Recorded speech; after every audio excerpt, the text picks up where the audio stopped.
Chapter 18. Dr. Seward's Diary. September 30th. I got home at 5 o'clock and found that Godalming and Morris had not only arrived, but had already studied the transcript of the various diaries and letters which Harker had not yet returned from his visit to the carrier's men, of whom Dr. Hennessy had written to me. Mrs. Harker gave us a cup of tea, and I can honestly say that for the first time since I have lived in it, this old house seemed like home. When we had finished, Mrs. Harker said, "Dr. Seward, may I ask a favor? I want to see your patient, Mr. Renfield. Do let me see him.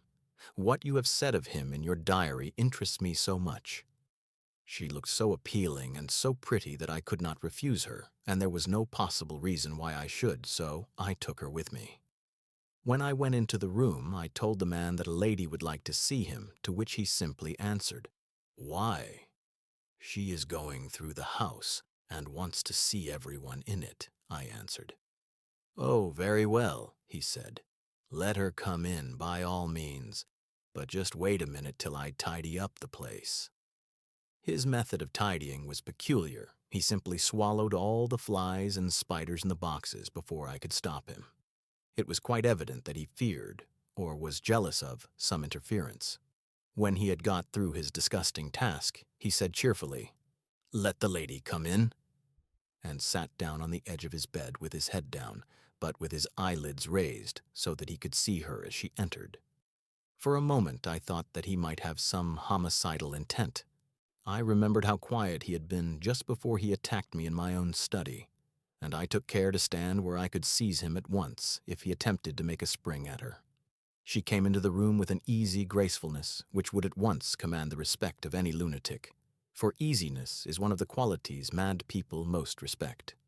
She walked over to him, smiling pleasantly, and held out her hand. "Good evening, Mr. Renfield," said she. "You see, I know you, for Dr. Seward has told me of you." He made no immediate reply, but eyed her all over intently with a set frown on his face. This look gave way to one of wonder, which merged in doubt. Then, to my intense astonishment, he said, "You're not the girl the doctor wanted to marry, are you? You can't be, you know, for she's dead." Mrs. Harker smiled sweetly as she replied, "Oh, no. I have a husband of my own, to whom I was married before I ever saw Dr. Seward, or he me. I am Mrs. Harker." "Then what are you doing here?" "My husband and I are staying on a visit with Dr. Seward." "Then don't stay." "But why not?" I thought that this style of conversation might not be pleasant to Mrs. Harker any more than it was to me, so I joined in. "How did you know I wanted to marry anyone?" His reply was simply contemptuous, given in a pause in which he turned his eyes from Mrs. Harker to me, instantly turning them back again. What an asinine question. "I don't see that at all, Mr. Renfield," said Mrs. Harker, at once championing me. He replied to her with as much courtesy and respect as he had shown contempt to me. "You will, of course, understand, Mrs. Harker, that when a man is so loved and honored as our host is, everything regarding him is of interest in our little community. Dr. Seward is loved not only by his household and his friends, but even by his patients who, being some of them hardly in mental equilibrium, are apt to distort causes and effects. Since I myself have been an inmate of a lunatic asylum, I cannot but notice that the sophistic tendencies of some of its inmates lean towards the errors of non causa and ignoratio elenchi. I positively opened my eyes at this new development. Here was my own pet lunatic, the most pronounced of his type that I had ever met with, talking elemental philosophy, and with the manner of a polished gentleman. I wonder if it was Mrs. Harker's presence which had touched some chord in his memory. If this new phase was spontaneous or in any way due to her unconscious influence, she must have some rare gift or power. We continued to talk for some time, and seeing that he was seemingly quite reasonable, she ventured, looking at me questioningly as she began, to lead him to his favorite topic. I was again astonished, for he addressed himself to the question with the impartiality of the completest sanity. He even took himself as an example when he mentioned certain things. "Why, I myself am an instance of a man who had a strange belief.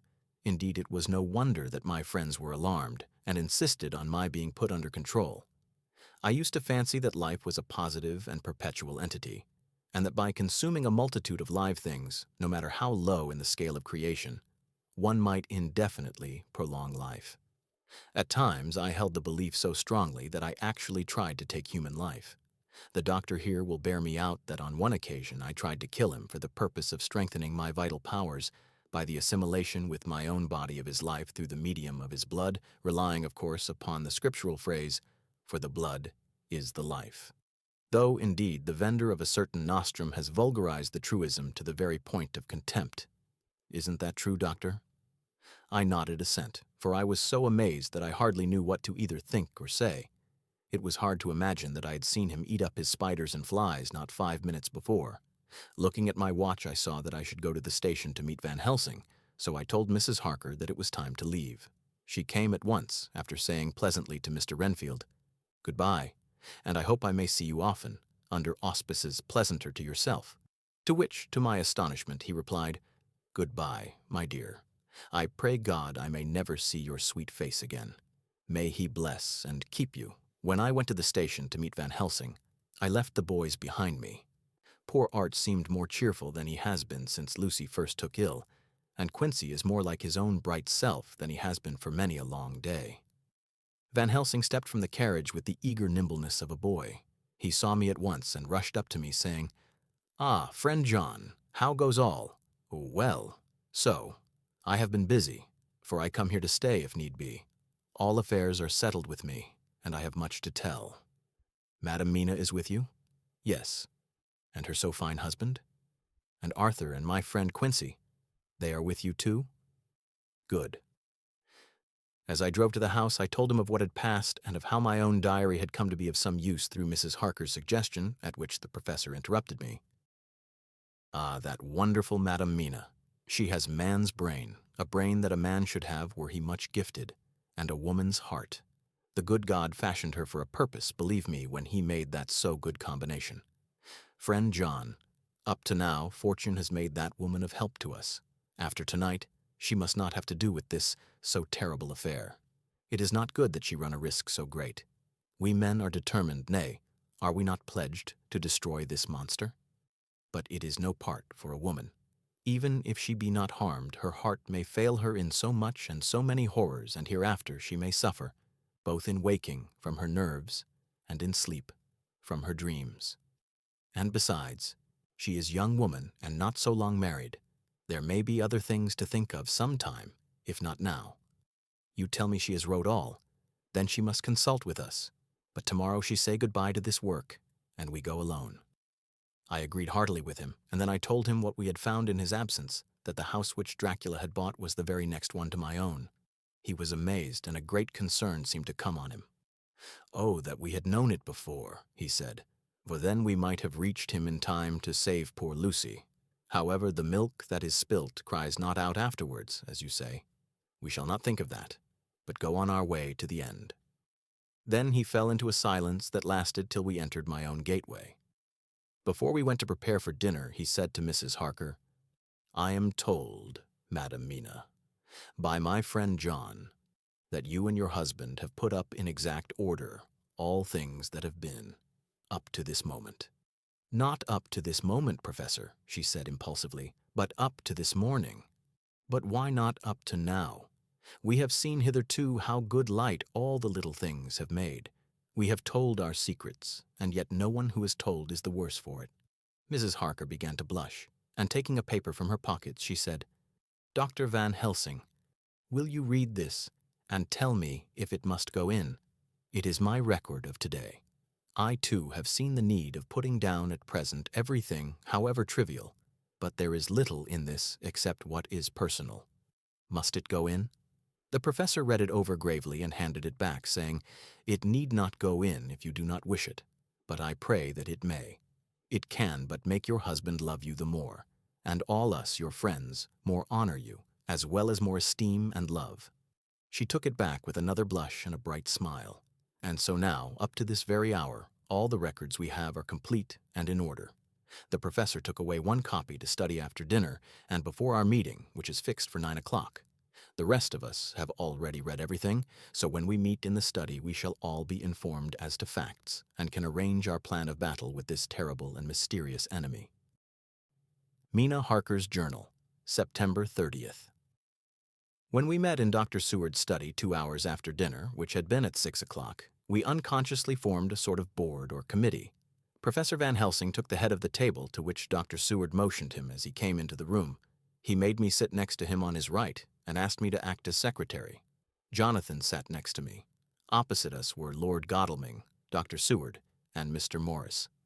Lord Godalming being next the professor, and Dr. Seward in the center. The professor said, "I may, I suppose, take it that we are all acquainted with the facts that are in these papers." We all expressed assent, and he went on, "Then it were, I think, good that I tell you something of the kind of enemy with which we have to deal. I shall then make known to you something of the history of this man, which has been ascertained for me, so we then can discuss how we shall act, and can take our measure according. There are such beings as vampires. Some of us have evidence that they exist. Even had we not the proof of our own unhappy experience, the teachings and the records of the past give proof enough for sane peoples. I admit that at the first I was skeptic. Were it not that through long years I have trained myself to keep an open mind, I could not have believed until such time as that fact thunder on my ear. See, I prove. Alas, had I known at first what now I know, nay, had I even guessed at him, one so precious life had been spared to many of us who did love her. But that is gone, and we must so work that other poor souls perish not, whilst we can save. The Nosferatu do not die like the bee when he sting once. He is only stronger, and being stronger have yet more power to work evil. This vampire which is amongst us is of himself so strong in person as 20 men. He is of cunning more than mortal, for his cunning be the growth of ages. He have still the aids of necromancy, which is, as his etymology imply, the divination by the dead, and all the dead that he can come nigh to are for him at command. He is brute, and more than brute. He is devil in callous, and the heart of him is not. He can, within his range, direct the elements, the storm, the fog, the thunder.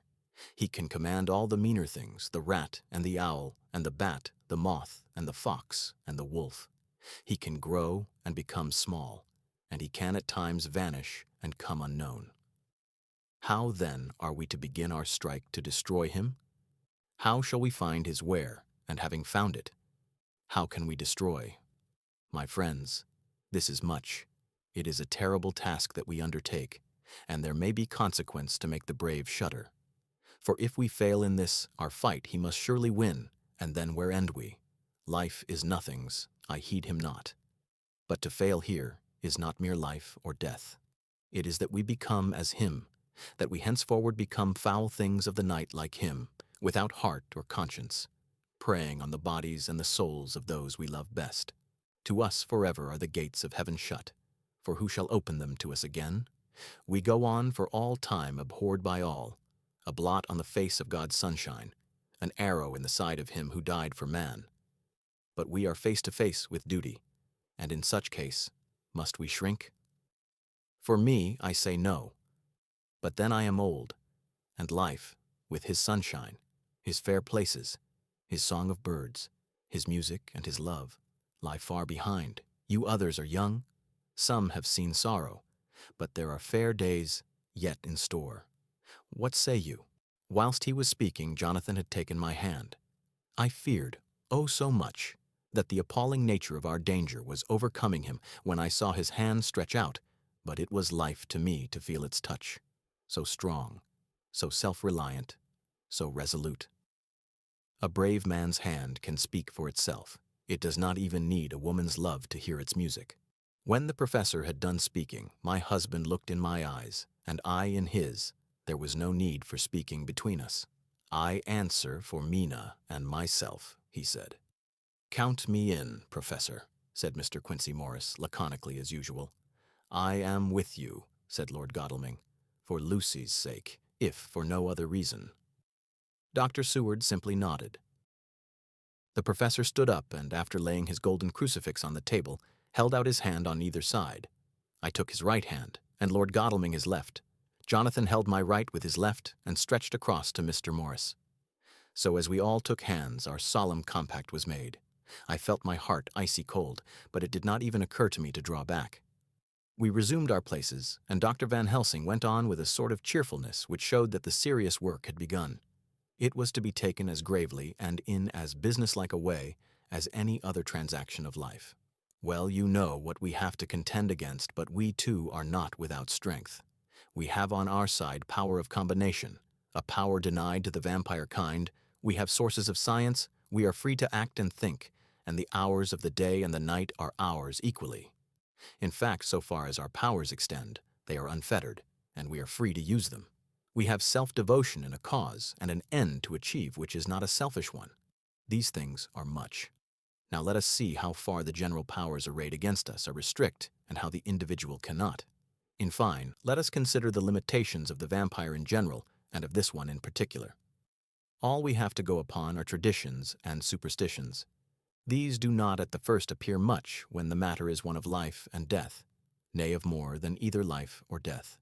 Yet must we be satisfied in the first place because we have to be. No other means is at our control. And secondly, because after all these things, tradition and superstition are everything. Does not the belief in vampires rest for others, though not, alas, for us, on them? A year ago, which of us would have received such a possibility in the midst of our scientific, skeptical, matter-of-fact 19th century? We even scouted a belief that we saw justified under our very eyes. Take it, then, that the vampire and the belief in his limitations and his cure rest for the moment on the same base. For let me tell you, he is known everywhere that men have been. In old Greece, in old Rome, he flourished in Germany all over, in France, in India, even in the Shirmasees, and in China. So far from us in all ways, there even is he, and the peoples for him at this day. He have followed the wake of the berserker Icelander, the devil-begotten Hun, the Slav, the Saxon, the Magyar. So far, then, we have all we may act upon, and let me tell you that very much of the beliefs are justified by what we have seen in our own so unhappy experience. The vampire live on, and cannot die by mere passing of the time. He can flourish when that he can fatten on the blood of the living. Even more, we have seen amongst us that he can even grow younger, that his vital faculties grow strenuous and seem as though they refresh themselves when his special pabulum is plenty. But he cannot flourish without this diet. He eat not as others. Even friend Jonathan, who lived with him for weeks, did never see him eat, never. He throws no shadow. He make in the mirror no reflect.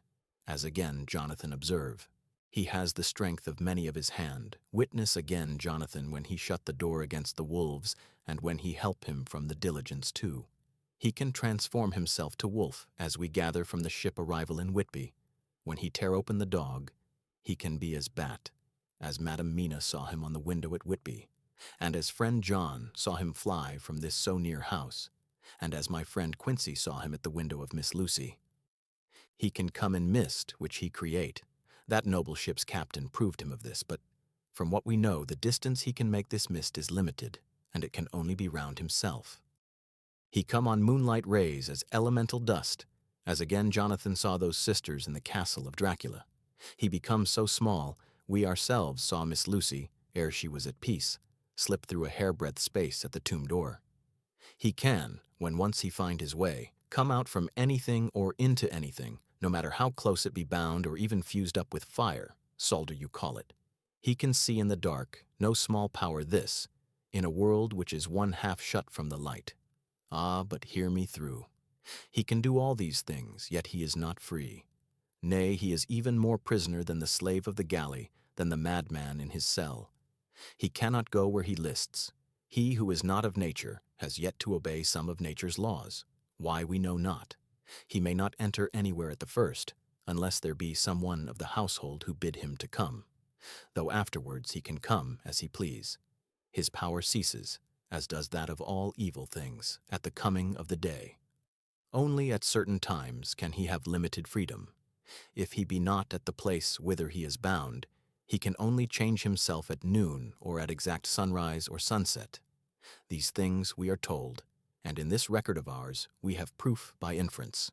Thus, whereas he can do as he will within his limit, when he have his earth home, his coffin home, his hell home, the place unhallowed, as we saw when he went to the grave of the suicide at Whitby, still at other time he can only change when the time come. It is said, too, that he can only pass running water at the slack or the flood of the tide. Then there are things which so afflict him that he has no power, as the garlic that we know of.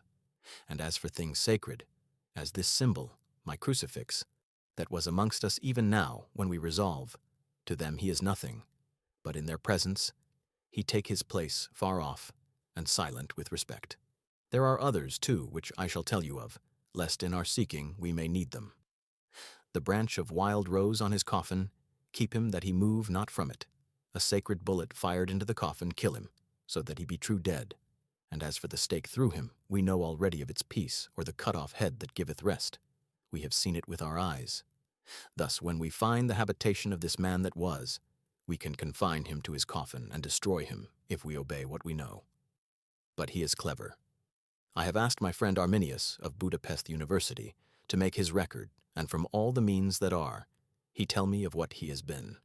He must indeed have been that voivode Dracula who won his name against the Turk over the great river on the very frontier of Turkeyland. If it be so, then was he no common man, for in that time, and for centuries after, he was spoken of as the cleverest and the most cunning, as well as the bravest of the sons of the land beyond the forest. That mighty brain and that iron resolution went with him to his grave, and are even now arrayed against us. The Draculas were, says Arminius, a great and noble race, though now and again were scions who were held by their coevals to have had dealings with the evil one. They learned his secrets in the scholomance amongst the mountains over Lake Hermannstadt, where the devil claims the 10th scholar as his due.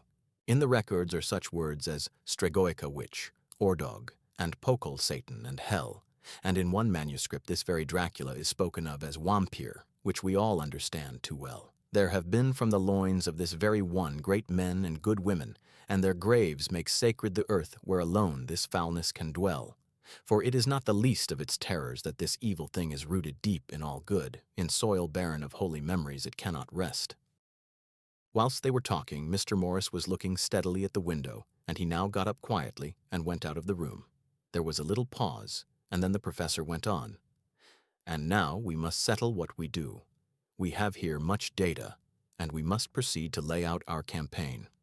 We know from the inquiry of Jonathan that from the castle to Whitby came 50 boxes of earth, all of which were delivered at Carfax. We also know that at least some of these boxes have been removed. It seems to me that our first step should be to ascertain whether all the rest remain in the house beyond that wall where we look today, or whether any more have been removed. If the latter, we must trace. Here we were interrupted in a very startling way. Outside the house came the sound of a pistol shot. The glass of the window was shattered with a bullet, which, ricocheting from the top of the embrasure, struck the far wall of the room. I am afraid I am at heart a coward, for I shrieked out. The men all jumped to their feet. Lord Godalming flew over to the window and threw up the sash. As he did so, we heard Mr. Morris's voice without, "Sorry, I fear I have alarmed you. I shall come in and tell you about it." A minute later he came in and said, "It was an idiotic thing of me to do, and I ask your pardon, Mrs. Harker. Most sincerely, I fear I must have frightened you terribly. But the fact is that whilst the professor was talking, there came a big bat and sat on the window-sill. I have got such a horror of the damned brutes from recent events that I cannot stand them, and I went out to have a shot, as I have been doing of late of evenings, whenever I have seen one. You used to laugh at me for it then, Art." "Did you hit it?" asked Dr. Van Helsing. "I don't know, I fancy not, for it flew away into the wood." Without saying any more, he took his seat, and the professor began to resume his statement. "We must trace each of these boxes, and when we are ready, we must either capture or kill this monster in his lair, or we must, so to speak, sterilize the earth, so that no more he can seek safety in it. Thus, in the end, we may find him in his form of man between the hours of noon and sunset, and so engage with him when he is at his most weak. And now for you, Madam Mina, this night is the end until all be well. You are too precious to us to have such risk. When we part tonight, you no more must question. We shall tell you all in good time." We are men and are able to bear, but you must be our star and our hope, and we shall act all the more free that you are not in the danger, such as we are." All the men, even Jonathan, seemed relieved, but it did not seem to me good that they should brave danger and perhaps lessen their safety, strength being the best safety, through care of me. But their minds were made up, and though it was a bitter pill for me to swallow, I could say nothing, save to accept their chivalrous care of me. Mr. Morris resumed the discussion. "As there is no time to lose, I vote we have a look at his house right now. Time is everything with him, and swift action on our part may save another victim." I own that my heart began to fail me when the time for action came so close, but I did not say anything, for I had a greater fear that if I appeared as a drag or a hindrance to their work, they might even leave me out of their counsels altogether. They have now gone off to Carfax with means to get into the house. Manlike, they had told me to go to bed and sleep, as if a woman can sleep when those she loves are in danger. I shall lie down and pretend to sleep, lest Jonathan have added anxiety about me when he returns. Dr. Seward's Diary, October 1st, 4 a.m. Just as we were about to leave the house, an urgent message was brought to me from Renfield to know if I would see him at once, as he had something of the utmost importance to say to me. I told the messenger to say that I would attend to his wishes in the morning. I was busy just at the moment. The attendant added, "He seems very importunate, sir. I have never seen him so eager. I don't know but what, if you don't see him soon, he will have one of his violent fits." I knew the man would not have said this without some cause, so I said, "All right, I'll go now." And I asked the others to wait a few minutes for me, as I had to go and see my patient. "Take me with you, friend John," said the professor. "His case in your diary interested me much, and it had bearing, too, now and again on our case. I should much like to see him, and especial when his mind is disturbed." "May I come also?" asked Lord Godalming. "Me too," said Quincy Morris. "May I come?" said Harker. I nodded, and we all went down the passage together. We found him in a state of considerable excitement, but far more rational in his speech and manner than I had ever seen him. There was an unusual understanding of himself which was unlike anything I had ever met with in a lunatic, and he took it for granted that his reasons would prevail with others entirely sane. We all five went into the room, but none of the others at first said anything. His request was that I would at once release him from the asylum and send him home. This he backed up with arguments regarding his complete recovery and adduced his own existing sanity. "I appeal to your friends," he said. "They will, perhaps, not mind sitting in judgment on my case. By the way, you have not introduced me." I was so much astonished that the oddness of introducing a madman in an asylum did not strike me at the moment, and besides, there was a certain dignity in the man's manner, so much of the habit of equality, that I at once made the introduction. "Lord Godalming, Professor Van Helsing, Mr. Quincy Morris of Texas, Mr. Jonathan Harker, Mr. Renfield." He shook hands with each of them, saying in turn, "Lord Godalming, I had the honor of seconding your father at the Wyndham. I grieve to know, by your holding the title, that he is no more. He was a man loved and honored by all who knew him, and in his youth was, I have heard, the inventor of a burnt rum punch, much patronized on Derby night. Mr. Morris, you should be proud of your great state. Its reception into the Union was a precedent which may have far-reaching effects hereafter, when the pole and the tropics may hold alliance to the stars and stripes. The power of treaty may yet prove a vast engine of enlargement when the Monroe Doctrine takes its true place as a political fable. What shall any man say of his pleasure at meeting Van Helsing? Sir, I make no apology for dropping all forms of conventional prefix. When an individual has revolutionized therapeutics by his discovery of the continuous evolution of brain matter, conventional forms are unfitting, since they would seem to limit him to one of a class. You, gentlemen, who by nationality, by heredity, or by the possession of natural gifts, are fitted to hold your respective places in the moving world. I take to witness that I am as sane as at least the majority of men who are in full possession of their liberties. And I am sure that you, Dr. Seward, humanitarian and medico-jurist as well as scientist, will deem it a moral duty to deal with me as one to be considered as under exceptional circumstances.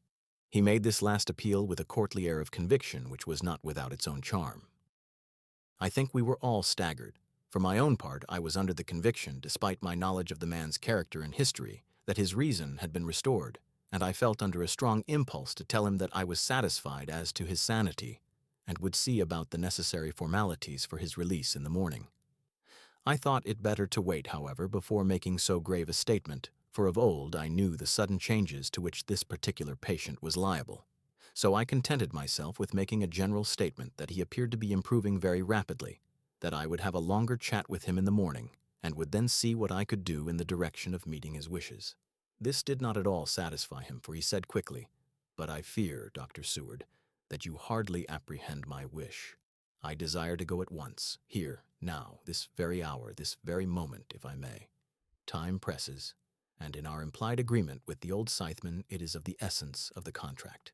I am sure it is only necessary to put before so admirable a practitioner as Dr. Seward so simple, yet so momentous a wish, to ensure its fulfillment."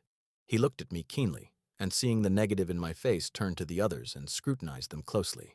Not meeting any sufficient response, he went on, "Is it possible that I have erred in my supposition?" "You have," I said frankly, but at the same time, as I felt, brutally. There was a considerable pause, and then he said slowly, "Then I suppose I must only shift my ground of request. Let me ask for this concession, boon, privilege, what you will. I am content to implore in such a case not on personal grounds, but for the sake of others.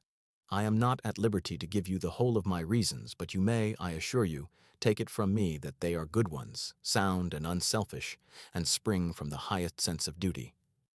Could you look, sir, into my heart, you would approve to the full the sentiments which animate me. Nay, more, you would count me amongst the best and truest of your friends." Again he looked at us all keenly. I had a growing conviction that this sudden change of his entire intellectual method was but yet another phase of his madness, and so determined to let him go on a little longer, knowing from experience that he would, like all lunatics, give himself away in the end. Van Helsing was gazing at him with a look of utmost intensity, his bushy eyebrows almost meeting with the fixed concentration of his look. He said to Renfield, in a tone which did not surprise me at the time, but only when I thought of it afterwards, for it was as of one addressing an equal, "Can you not tell frankly your real reason for wishing to be free tonight? I will undertake that if you will satisfy even me, a stranger, without prejudice, and with the habit of keeping an open mind, Dr. Seward will give you, at his own risk and on his own responsibility, the privilege you seek." He shook his head sadly, and with a look of poignant regret on his face. The professor went on, "Come, sir, bethink yourself. You claim the privilege of reason in the highest degree, since you seek to impress us with your complete reasonableness. You do this, whose sanity we have reason to doubt, since you are not yet released from medical treatment for this very defect. If you will not help us in our effort to choose the wisest course, how can we perform the duty which you yourself put upon us? Be wise, and help us, and if we can, we shall aid you to achieve your wish." He still shook his head as he said, "Dr. Van Helsing, I have nothing to say. Your argument is complete, and if I were free to speak, I should not hesitate a moment. But I am not my own master in the matter. I can only ask you to trust me. If I am refused, the responsibility does not rest with me."